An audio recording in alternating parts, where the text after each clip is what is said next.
What's up, everybody? In this video, we're going to be breaking down the support season 4 of mid-patch tier list, all the best and worst supports that you should be playing or avoiding in the new meta. Now, we're going to break it all down, but do me a huge solid and smash the like and subscribe if you enjoy the content, and let's jump right in. Now, right off the bat, we know a couple of things about the meta. We know that Junker Queen is very, very strong in the meta. Characters like Sigma are good on the long distance maps, and there's a lot of tanks that are semi-viable that range from dive to brawl and anything in between, but there are a couple of supports that are super strong as of this patch, and there's a couple of supports that have gotten a lot weaker. So starting off, let's talk about Kiriko, which is definitely one of the major winners going into this next patch. When we talk about a Junker Queen meta, or a meta where brawl is going to be very played, and especially when Junker Queen's played, a character that has an ultimate that antis, and Kiriko has the direct counter to that. In addition, any giant cleaves can be canceled with Kiriko's cleanse, and Kiriko was already a very high-tiered character before this meta, and that doesn't really change. Still, Kiriko isn't going to be fantastic when you're playing on the sniper maps with Sigma, but on every brawl map, Kiriko is going to be fantastic whether you're playing with or against a Junker Queen. Rushes are still fantastic, and I think that Kiriko is one of the best supports to play right now. Unfortunately, a bit more of a reactive style of Kiriko is better as opposed to a proactive one. Still going to be proactive here and there, going for off angles and things like that, but having the Suzus for helping your tank win the tank matchup is really important right now. And yeah, that's a bit more boring than normal. It's a bit more interesting to play Kiriko like in a dive composition, but still, outside of all these things, Kiriko is an S tier, no doubt about it. One of the best supports you can play in this meta by far. Now we do got to talk about Mercy, which is actually a loser in this meta. We're kind of moving out of the metas where pocketing DPS make the most sense, especially when Lucio, which we'll talk about in a second, is a lot better, and he's going to be someone that's going to enable a lot of these brawl tanks. You don't really want to be without speed. You're not going to rock Lucio Mercy. You're going to rock Lucio someone else. So Mercy kind of falls at the wayside. Now, I do think that one of the anti-brawl strategies, and a strategy that's just generally good, is like a pocketed Pharah or a pocketed Echo. Echo in particular is really good this season. So I think in those situations, Mercy is great at doing that. But for the most part, you are missing out on a ton of support value, where, you know, in the previous metas, Lucio wasn't really getting that much value. Some of these other supports weren't really worth the downside of not having that pocketed DPS. Now it's a bit harder to justify, and I think this is one of the worst seasons that we've seen for Mercy in a while.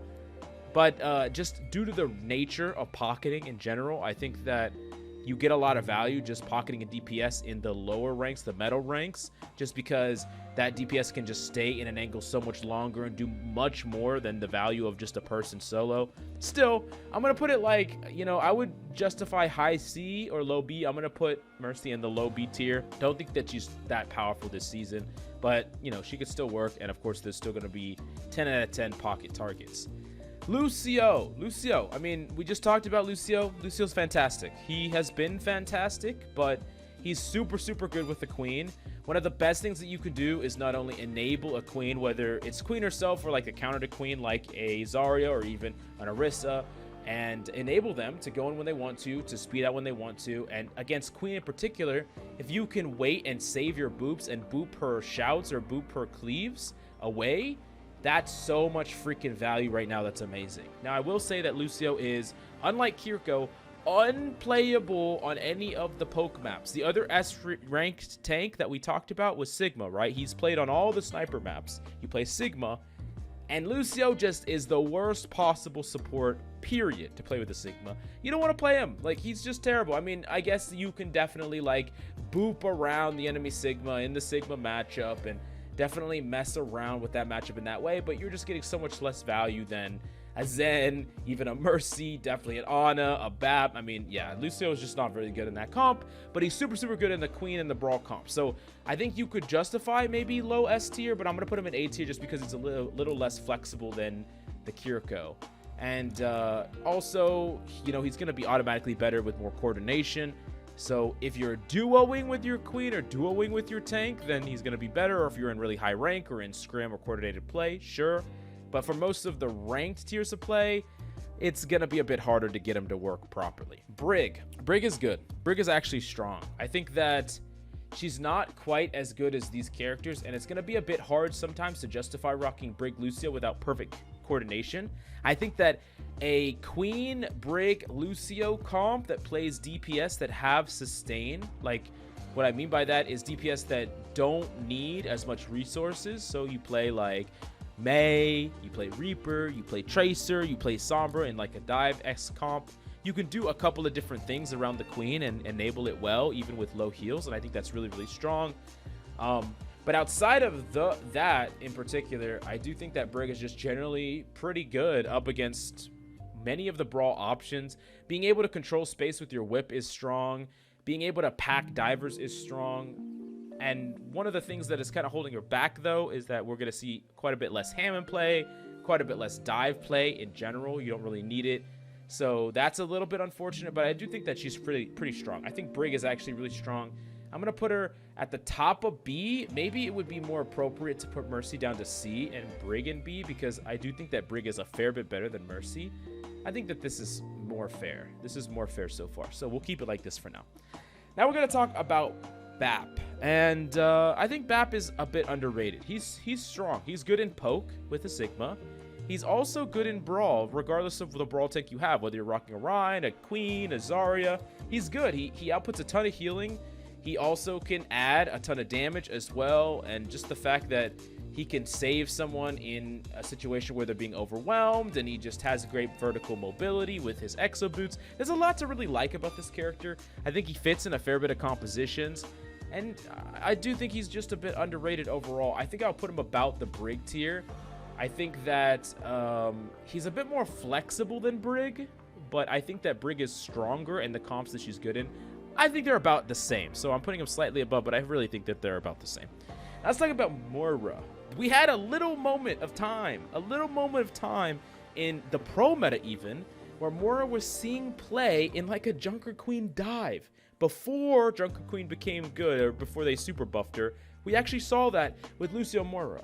And with all the buffs that we've been seeing on Mora, Mora has got better. Like, she was stronger. But I will say this, Mora is the best against characters like Ana and Zen, and characters that she can really get a lot of flank value against and be proactive. That's really what they buffed about her. She can like fade in her coalescence. And when you're up against those comps, you feel kind of unstoppable, but she doesn't really feel great up against compositions that can kind of ignore her or just kite her away. Lucio, Kiriko, Brig, Bap, she doesn't really feel great against those characters. She would much prefer Mercy, Zen, Ana most of the time, right?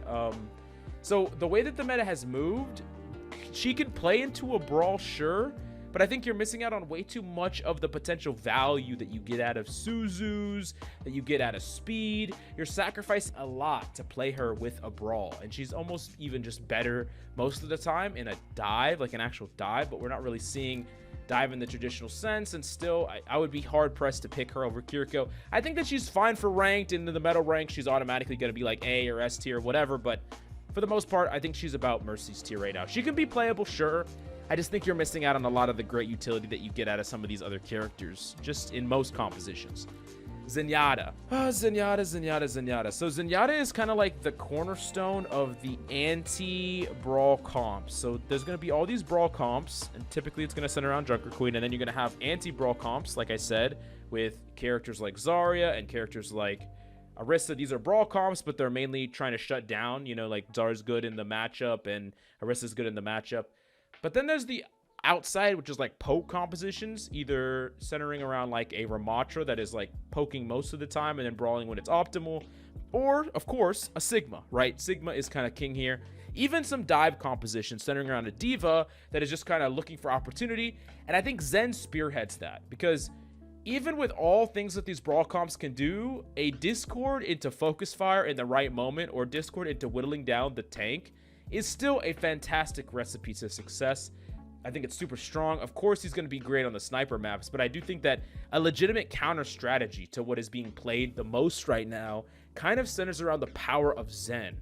Zen can shut down queens, like a Discord on a queen, into long distance fire. Hanzo, Ana, Sojourn, characters like that can just really, really pressure out queens, punish their rotations. I think that Zen is really strong as like an anti-meta pick. He might not be spearheading the meta, but he's spearheading that second layer of that anti-meta, and I gotta put him up towards the top near the A tier. Now let's talk about Ana. And it's a little bit weird where to place Ana. She did get that nerf on her nade, right? She can't heal herself as much as she did before. But Ana is still a fantastic ranked pick. Like, really, really great for ranked. She's versatile in the fact that nanoing a queen is fantastic. Nanoing a Overwatch is fantastic. You can sleep other tanks. I know the sleep is not as powerful, but it's still good. Anti is just still so strong. I really think that Ana is kind of just the best ranked all-rounder. Like, she might not be the meta in pro play. She might not be the most amazing in high ranks of play. But for the vast majority, 99% of ranked play, she's going to be just a character that can kind of do it all. You have impact over so many different aspects of the game. You have agency over your own ability to make plays. Sleeps are impactful. Nades are impactful. Nanos are impactful. Your damage is impactful. Your heal, your burst heal is amazing. Like, there's just so much of this character that's great. I think that from a top-down meta point of view, she might not be the best thing to do at all times, but she's definitely a character that can easily carry you to Grandmaster and beyond if you get good at it with her. And I really do think that she's a cut above the characters in B tier right now. Currently, I'm going to put her in the A tier. If this was more just reflective of like the high ranks or like the pro meta, I would say I would probably put her here. But I think she deserves here just based on her, you know, utility and her adaptability alone in ranked play. Now, let's talk about Lifeweaver. And the thing about Lifeweaver is, especially with like a Junker Queen meta, we're seeing Lifeweaver like pull the Junker Queen into the enemy team. And it's getting some no, I'm just kidding. I'm kidding. This is a D tier pick. Come on. Don't play this character. I'm sorry. Don't play this character. This character has not been buffed yet. We know that this character is going to get buffed. We know this character has like a 30-something% win rate right now, according to Blizzard. It's not winning a lot of games.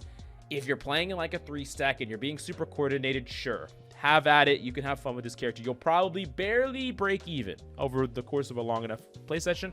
And maybe you're just like God's gift to gaming. But the reality of it is the proper way to play this character is super passive, really trying to save your team. And you're going to be less effective in the mid fight than a character like Brig that has the same bodyguard play style. You're not going to have any offensive pick potential over the fight. Just not a great character. Just not a great pick. I would suggest avoiding Lifeweaver until the buffs and pick one of these other characters if you're actually trying to win some games. That's just my personal pick, that's my personal advice. But you know what? Do what you want. If you want to play Lifeweaver, then have fun. Have fun. But anyways, let me know if you agree or disagree with any of my placements in this tier list in the description down below. But thank you so much for coming by. I really do hope you enjoyed the video, and I'll see you next time.